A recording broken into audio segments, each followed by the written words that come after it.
kush është mëkati më i madh, se me ty kam qef të rigjatë, që i njeh atij sistemi. Maj sa ke studiuar historinë si pasionante. Po, kam lexuar kohët e fundit një libër Mirdita në ferrin komunist, që një grua shtatzan e pushkatojnë, ai ishte shtatzan dhe në momentin që do ta varrosnin, ai kishte duart të përpara dhe duart e saj lëvizën. Dhe i thot varrnisi shokut që më duket se po lëviz, nuk e kemi vrarë. E kemi vrarë, tha, por është fëmia në bark që lëviz akoma dhe lëviz duart e nënës. Si mund të ishin kaq makabër? E kam përjetuar gati një javë këtë.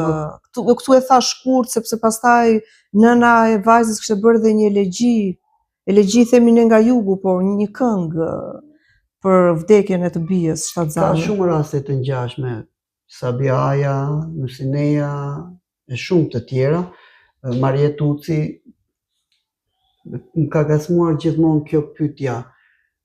Pse kaq akmarrës ndaj femrave? Ndoshta kur ti je njeriu i pushtetshëm, Zeusi, në rastin e Sabias ishte Zeusi, ishte zoti i Olimpit. Pse kaq mlef ndaj një femre? Ndoshta bukuria, inteligjenca që shtohet bukurisë të shton më shumë dëshirën për t'i pushtuar? Mbase është dhe kjo, por mendoj që të gjithë udhëheqësit, qoftë nga Hitleri, Stalini, Ceaușescu, unë mendoj që nëse një psikoanalist do bëjë një psikoanalizë të tyre, ata kanë pasur shumë të fortë ndjenjën e paranojës.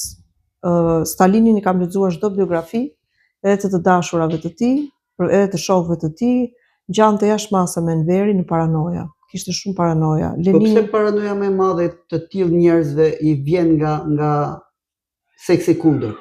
Jo, nuk mendoj që gjithmonë vjen nga seksi kundërt. Në përgjithësi, më duket sikur janë treguar më me mlef me seksin e kundërt. Jo, ata më shumë kanë vrarë bashkëpunëtorët e tyre. Trotskij, për shembull, ai arratisi Stalini që kishte shokun më të afërt. Ceaușescu po ashtu, Enveri vrau deri te Bari Omarin që kishte sëmundje, neurozë. Mendoj që Freudi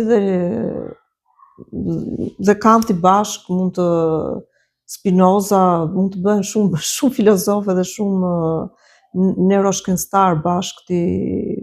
Mendoj që kanë një potencial të madh studimi, edhe Hitleri gjithashtu.